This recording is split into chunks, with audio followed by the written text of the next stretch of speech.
A physical copy of Nation amechelewa mahali. But this is the headline on the front page of the Daily Nation this Friday. MPs fury over secret 73 billion shilling in Mbadi budget. There are queries which between 4.263 trillion and 4.336 trillion is the right figure. Hey, zote ni over 4 trillion, lakini kama kuna ka discrepancy, unakumbuka ile discrepancy about 73 billion shillings. You see, when the figure is this high, you might miss out on some of this. So there's a variance in a spectacle that rekindles the infamous computer typing era debacle that marred the 2008-2009 budget.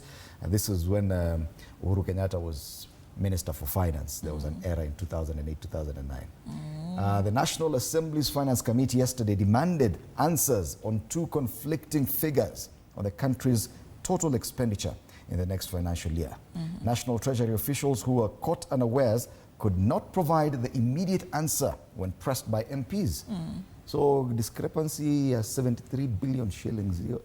Bado pesa mingi. Yeah, ni pesa mingi sana. Pesa mingi sana. Hapa wanasema ouster bid why Gachagua ruling could haunt Koome Supreme Court judges. Koome and Supreme Court judges. And during the impeachment of Mr. Rigathi Gachagua, his former deputy president. All right. Late last year, the High Court ruled that the ongoing constitutional process cannot be stopped or interfered with. Okay. Interesting. He's writing in kidogo sana, macho ina. That's why we need the physical copy. You'll have to forgive us today. Yes. Christmas in captivity. My 15 days of horror at the hands of abductors. One of those people who had been abducted last year in December speaks out.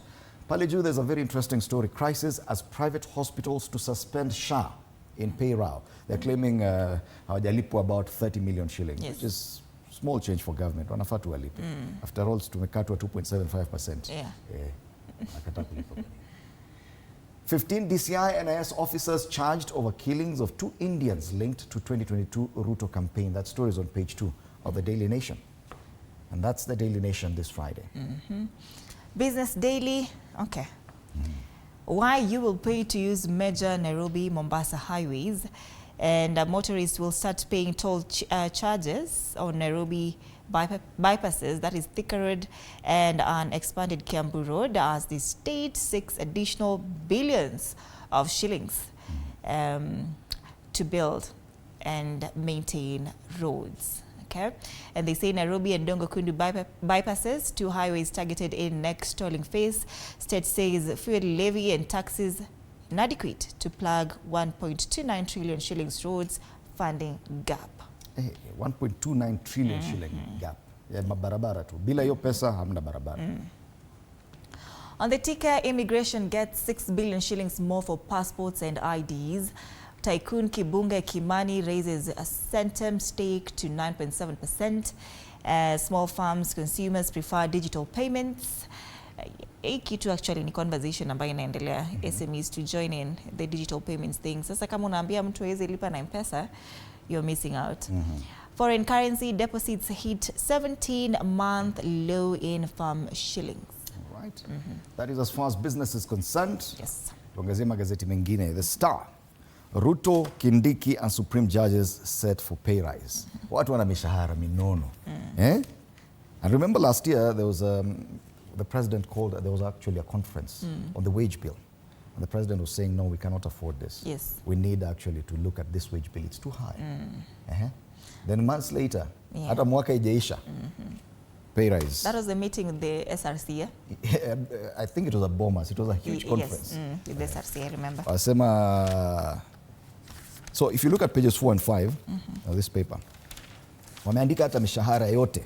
So the president currently earns about 1.4 million shillings, but that could jump to about 1.6, 1.7 million.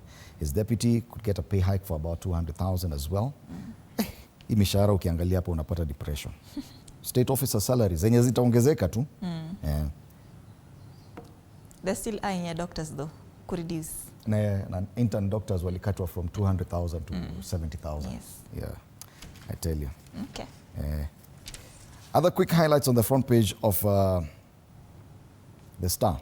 And by the way, even as this happens, Ruto, Kindiki and Supreme Court judges set for pay rise. Salaries for other state officers remain unchanged. Tusijaribu kufikiria ati itakusaidia wewe kama state officer. Hii ni ya wale wakubwa peke yake. Ruto and Raila reforms on as NADCO report set for debate. That's another story there. Wanajaribu kuona vile wata contain, fix baba. And this being the weekend, of course, the siasa pullout is there, and how AUC chair loss has boosted the political value of Raila Odinga. Yeah, kama ulidhani imeenda chini. Everything Raila Odinga does, it just boosts it. All eyes. All eyes are now on Raila Odinga, even after losing an election. Yeah. Pale chini, I say life is a zebra. A life is like a zebra. There are white and black stripes. So there's a picture there, 2 pictures of KWS capture team during translocation of zebras from All Pejeta Conservancy in Kampi Msituni, Laikipia. 10 zebras were moved among other animals such as giraffes, gazelles, and antelopes. Unakutana na lori na iko na giraffe pale juu, unaangalia tu watu. That's the start. The Standard, the butcher. Sudan's Rapid Support Force generals are in Nairobi to sign pacts. However, underneath the veneer of peace talks is a history of bloodshed and displacements. Now, the international community has described as the Darfur genocide, where Darfur genocide, where 300,000 lives were lost. They give us a chronology of events there. Mbadi is a Sudanese military leader and the commander of the Rapid Support Forces, that is a powerful paramilitary group that emerged from the Janjaweed militias involved in the Darfur conflict. Okay, leo unajua ni International Mother Language Day. He was born in 1974 in Darfur and initially worked as a camel trader before rising through the ranks of the Janjaweed during the war in Darfur. And under former President Omar al-Bashir, Mbadi became a key player in Sudanese security as Bashir formalized the RSF in 2013 to counter internal threats. Yeye ndio the butcher, according to the Standard. And there's a very interesting quote there on the front page of the Standard. They're quoting this Mbadi, and he says, "I'm not the first man to have gold mines. It is true, we have gold mines, and there is nothing preventing us from working in gold." He actually owns gold mines. Yes. Mohamed Hamdan, RSF leader.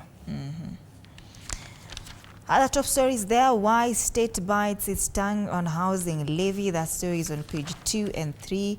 Hiyo tulisema, it's common knowledge, you are paying for it. It's a tax, you're not getting houses for free. Prepare for tolls on highways. Tumesema hiyo on the Business Daily. And yes, that's the Standard. All right. Pale nyuma kwa Standard, Mbappe's Man City distraction just a start for Real superstar. Walifanyia Man City majambo, watu wa Real. Man City, I don't know what's happening to that team. Actually, I don't know what's happening to the entire Manchester. On the People Daily, why Uhuru party backs Matiangí. I think this is the only political headline we have today.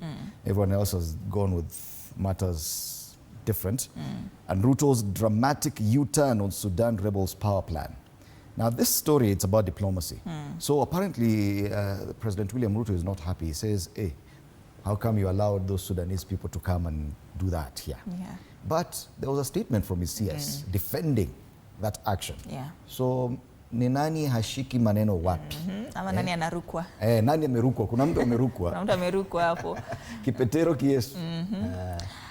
Patients on their own as private hospitals reject SHA insurance. That is RUFA, and they will be going on a strike.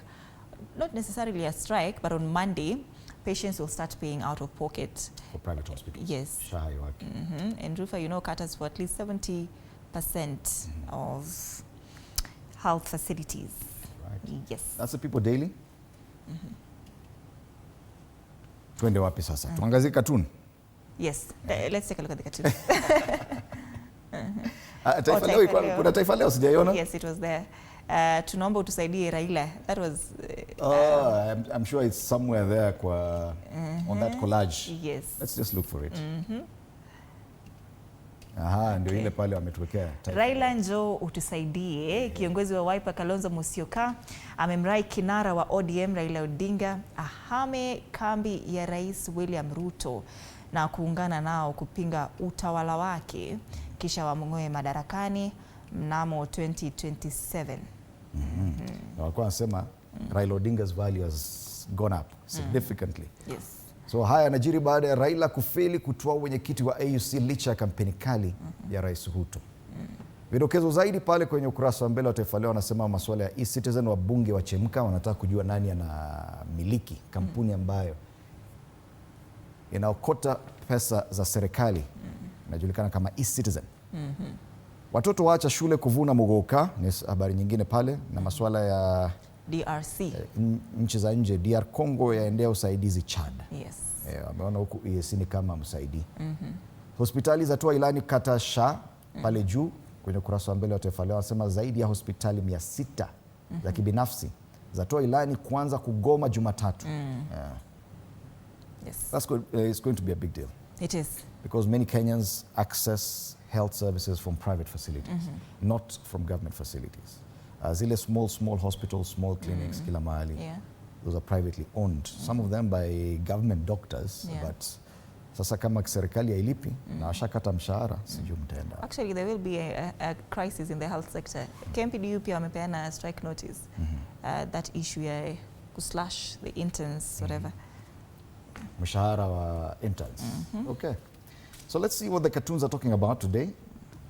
And this gentleman, I've never seen him on a cartoon, so Edwin Sifuna, you finally made it. Congratulations, you are on the cartoon on the Star today. And he's there, a caricature of the SG of ODM. Meshika microphone pale. Sijui kwa nini hiyo microphone yake haina chungwa. Sababu hizi microphone zingine zinachungwa kila mahali. So kuna wengi wanazungumza, kuna huyu kiongozi wa wachache bungeni anaitwa Junet Mohamed, kuna ule party leader Anyang' Nyong'o, wengi wanazungumza lakini anasema I speak for the party. Ni yetu haja kwa yeye ndo anaonekana hapa mbele, lakini there are so many people in the shadows kule nyuma. Everyone speaking for the party at cross purposes. That's a Star. This is the Standard, a caricature here of the Judicial Service Commission kama makasi, and we see judges there wakiwa kwa hiyo sharp edge of that makasi, and we see petitions as well. So the High Court is also there, ni kama wanataka kukatwa, you know. The High Court ndio imewasave because it stopped the petition. Yeah. So JSC was to consider the petition for the removal of the Supreme Court judges, but the High Court is what has saved it. Stopped it, yeah. Meponea chupu chupu. It's the same story on the cartoon on People Daily. What's happening with the Supreme Court judges fighting for survival. Ameshikilia ile gavel pale, lakini kuna mtu anataka kukata upande hii. What will happen? That's Tano's take on the People Daily. Daily Nation matters siasa hapa. Tumeona, okay, shares a caricature here of former Deputy President Rigathi Gachagua akiongelelea shares pale. We see another one there of tribalists. Ni kina nani wanamuita tribalists? Hapa chini, let's unite and share out tribes. Okay, this is a caricature of DAPK party leader, that is Eugene Wamalwa. A caricature here of former DP Rigathi Gachagua. And who is this? Kalonzo Musyoka. Ukishaona amewekewa wiper. So it's the same gentlemen who are on these two. So initially they were calling him a tribalist because he was talking about shares, but now they seem to be coming together. Wanasema Eugene even ndo anachorwa. So wamekuja pamoja despite calling each other tribalists, na ule mwingine akisema shareholders, so wamesema let's unite and share out tribes. I like the play of words there. So that's a cartoon on the Daily Nation today. Now I can see we have a bit of time before 1:30, so we'll be back to take a look at these dailies with my panelists after the break.